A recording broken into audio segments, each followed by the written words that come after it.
Hi, everyone. This is Alexander Caravaggio. With me, I have a special guest.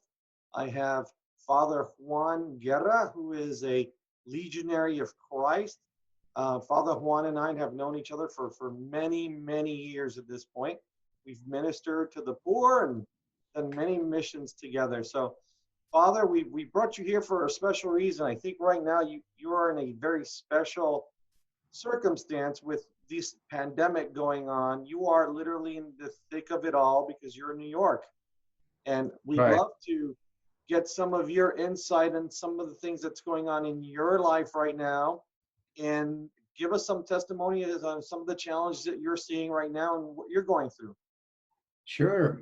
Well, look, I am literally in the middle of coronavirus around me. I am in Rye, which is only 7 miles north of New Rochelle, where it's supposed to start all these things, according to the news. We're only 7 miles north of it, and New York State has over 200,000 cases of coronavirus and over 11,000 deaths due to the coronavirus. In our house here is a house for about 10 priests. Four of them are or were with coronavirus because we see our brothers suffering and it's not fun at all. Thank God none of them is dying and is not going to die. I hope so. But it's not fun to see them the way they are. What have you been doing to, because you're kind of a support structure, what does that mean for you since you're in the same house? How are you Yeah. serving them? What are you doing? Okay. Well, since obviously we don't want to be contagious, we have to isolate the padres. So they are each one in their room and they don't come out at all until the symptoms stop. When the symptoms stop, they have 3 days to be in the room and after they are allowed to come out. Three of them are already out and one of them is still there in his room. One of them was 2 weeks enclosed in his room. So, I mean, we took it very seriously and we almost cannot put another lock in their rooms and put nails around it so they don't come out. Just kidding. But they took it very seriously. They didn't want to get everybody else contagious because we have some older priest and I'm not that young. I'm 55. There's another priest, 63, 67 years old. And so we don't want them to get it, obviously. So one of us takes the food for them. Okay, so brings the food to the door, knocks at the door. Hey, the food is here, and boom, disappear. Literally. So I am the one who takes care of their laundry. So they put it in a bag. I literally take it with almost tongs and get it to the washing machine, throw it away, and put it in high speed and high temperature. And see you later, man. Come back hours later. But thank God has been working. There is one priest that every single day gets the wipes with alcohol and rubs all the doorknobs and all the places where people normally touches. And I mean, just to play safe, man. But that means also for them to be isolated. For us, we are not just what they call shelter in. We are quarantined. That means that we cannot even get into the street. So, I mean, it's really hard. The first day is okay, second day is okay, third day is okay. But after 2 weeks, you're like, oh my gosh, get me out of here now. So what It's do not you, easy. Father, a lot of people right now, and you're living it, feel isolated, alone, lonely, anxiety, fearful.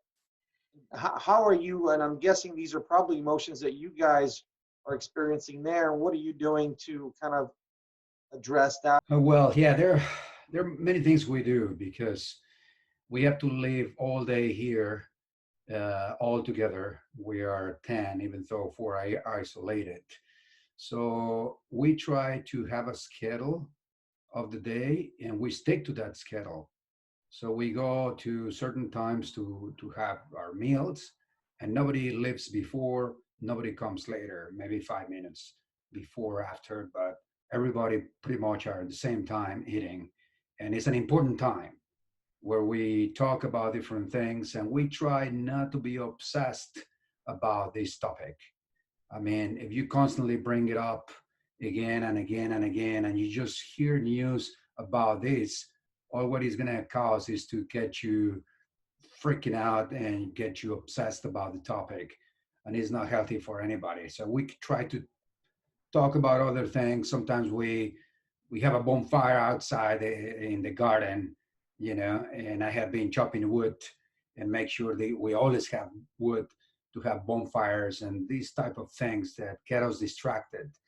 We have dominoes. We play dominoes together. We have a pool table. It's a house for 10 adults, priest. So we have a schedule of study as well.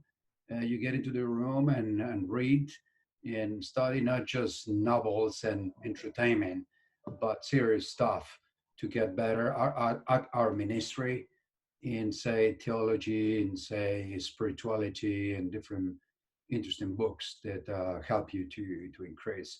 Another thing we try to avoid is just to waste our time, meaning like I don't know what to do, meaning getting into internet just to surf in the web and just be there wasting your time. You know, that doesn't help anybody. You start doing that, and if since we are already 3 weeks, almost 3 weeks quarantined, that gets very crazy if you're not creative in the use of your time and in the schedule. Okay.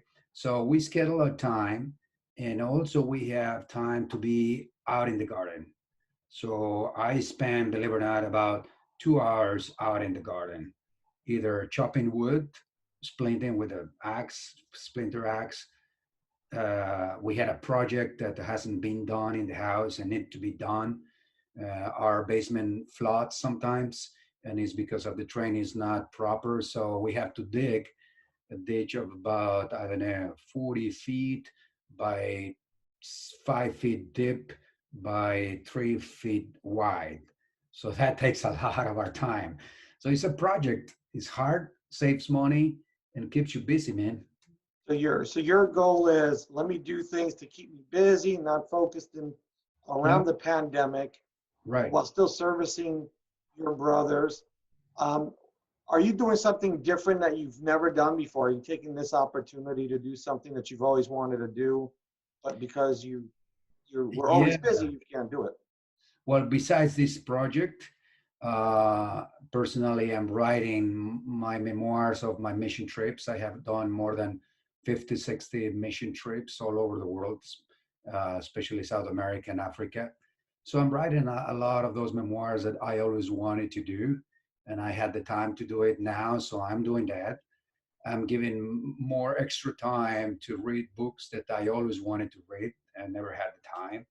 So I'm reading those books as well. So that really helps. So spending time outside in your garden, you know, helps too. You become a little bit more observer.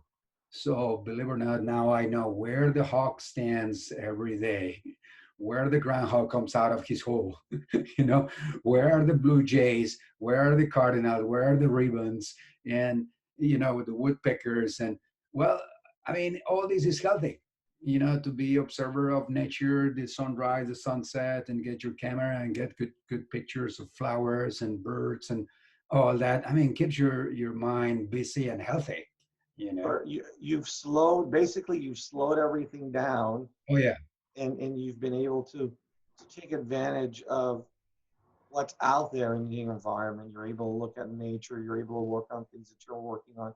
correct. What would you recommend for someone who's fearful or has a lot of feelings of loneliness? What would you recommend they also focus on? Are there any tips and Yeah. tricks that you would also look at? Well, I think it's important to communicate, to contact other people. Okay. So maybe not all the time with the people in your home. Okay. But do it too. It's important to do it too. But I would also connect with other people. You know, I put a list of about 100 people, and I start calling people and asking them how you doing and how is it going, what do you think about the pandemic, and all that, getting emails and answering people. So that communication to other people, I think, is important. But another thing is your faith, is prayer time. You were asking me if I do things different. Well, not exactly different, but more. So now a day, in a way, I'm living like a monk. I have 4 hours of prayer. In the morning, we do 1 hour and a half, 1 hour and 40 minutes of prayer, before we start our day. We have our mass during the day. We have rosary later on. We have half an hour of adoration before we go to bed, and an extra half an hour voluntary in the chapel to pray. So I think faith is so important to me. Is like I feel that God's protection. It's difficult to explain. Maybe because I have done so many mission trips and I have been all over. I got that feeling of God's presence in my life. So I put myself in His hands, and Lord, I mean, these brothers of me got it. Thank God, it was nothing really serious. They already came out of bed, three of them, and so I see His hand working in here. So I mean, if you don't have faith and trust in Him, I don't know where you're gonna get that trust, because it's hard to get it in material things, or in an insurance, or in money, or in, I mean, these kind of things cannot assure you you're not going to get it in a serious way. you know Yeah, that's right. A lot of the pieces that are very materialistic in our world, for the most part, across the globe, especially in the U.S., have taken a second seat. Right, you don't have the ability to go to the nice hotels, to visit the Yeah, nice right. vacation homes, and it's a lot of time spending at home. I have a question, because I think there may be some people that may be watching that may be interested in understanding, um, you being what I'm going to call really a frontline support to your other fathers that are in priests that have the virus.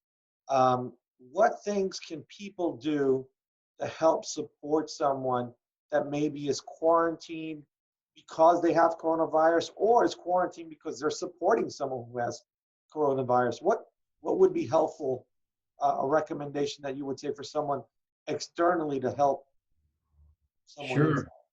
Well, I mean, it helps to send them little text messages, or call them, or asking them how you doing, these type of things, that they feel the love and the care of you. So that's a big consolation for them. That's like feel accompanied, because they are isolated. So if they're isolated, means that nobody's around them. So, but you can be around, present to them, just by doing these little things. Now, for example, one of the padres always sending me, he knows I do it, but he always send me a text message and says, Father, my clothes is outside my door. Can you take care of it? So I reply back immediately, yeah, don't worry. You don't have to even get out of the room at all. Just leave it outside and I take care of it. So they see that you are paying attention to them and you're caring for them. So that's, to me, that's the most important thing. Now, to also let them know that you're going to be there also for serious stuff. If they really need help and assistance, you're going to be calling the ambulance. You're going to take in you. We kind of organize ourselves, the ones who are healthy, kind of a preparedness team. So we found out what hospital we should go and the number we should call, and be ready in case something like that happened. And we let them know, okay, this is the number. One of us, this is the number you have to call if you really feel bad. So I mean, all that feels that there are 6, 7 people taking care of you. You're not alone. You're not isolated. You're physically isolated, but spiritually, you're accompanied by a lot of people. So you're getting a lot of prayers. Certainly, you're getting prayers from me and my family. Oh, So thank you want to you. get healthy there. How about outside? People external to you that are close in your Oh, community? yeah, yeah. That's a good question. Yes. You know what? We let people know that one of our priests was sick. Actually, he's serving in one of the parishes nearby. And immediately, people start sending little cards, start sending food, start calling us and asking us if they need to do groceries for us. And for the first days, they did all that for us because we have to be quarantined. We were not allowed to get outside the house, according to the law here in New York State. And so they did that all for us. And funny enough, they also brought 4 or 5 bottles of whiskey. I was like, no, Corona doesn't get cured with whiskey. But that's how they show their their care and love. So being there in that way. And now that 3 of the priests are up, they are the less likely to get it again. So they are doing the shopping for us because they are allowed to go. Once your symptoms stop after 3 days, you're allowed to get out into the streets and do whatever. Just keep your distance. And the same thing everybody's doing right now. Get a, how you say that, a mask. Mask. Yeah, get a mask and all that. And but they're doing it for us. So we took care of them when they were sick. They're taking care of us because we have to be 2 weeks. So actually, on Monday we finish our 2 weeks. So if nobody else gets sick, we're allowed to get out on Monday. So yeah. So, Father, if you had one thing, one message, one important message that you think is the most important so far that you've experienced so far while being in the house in New York and everything you've been doing over these last couple of weeks, what is it that you would like to share with everybody? Okay. Well, 2 things come to my mind. One of them, take it seriously. you know, Even if you don't die, and I hope nobody dies here, the priests who experience it, it was not fun. One of them told me that 48 hours couldn't sleep at all. He felt all his body aching, like hurting, like somebody bit him up. I mean, it's not fun.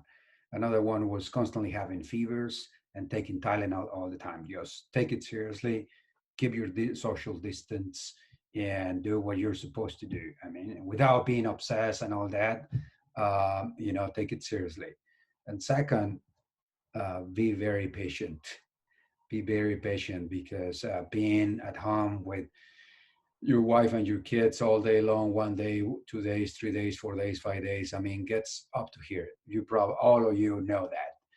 But we got to be patient. Here in the house, some priests feel like we shouldn't be celebrating Mass all together. So we have to do 1 day, do all together, and other 2, 3 days not together. So we got to be sensitive to those things and be patient, you know, Yeah, especially yeah. if somebody got sick. Well, you got to be especially patient to that person, and it's not easy, believe me, living with 10 grown men and different styles, different countries. My gosh, you got to be patient and work with each other. So I really recommend people out there to be very patient to each other. I think Sanctuary's okay, she said, behind a smiling face there is a lot of suffering. I believe that. So you're smiling at home, but you are being patient. You are biting your tongue sometimes when you should, and you're not getting angry at little things that you normally get angry, and that helps because if you're gonna be the cranky guy at home all these 10 to 15 days, I mean, the kids are gonna be like, "Get this guy out of here." Yeah, I would agree. I've had to be very patient. I am now all of a sudden an elementary school teacher with the two Oh little guys that I have, and yeah, your two um, little cupbearers.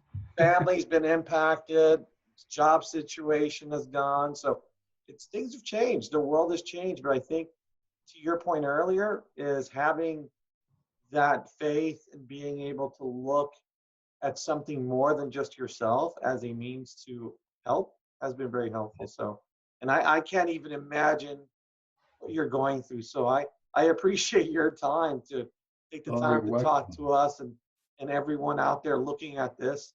And we're hopefully we'll get over this pretty soon and have all the priests out there doing their ministering Sure. where they Well, want to be.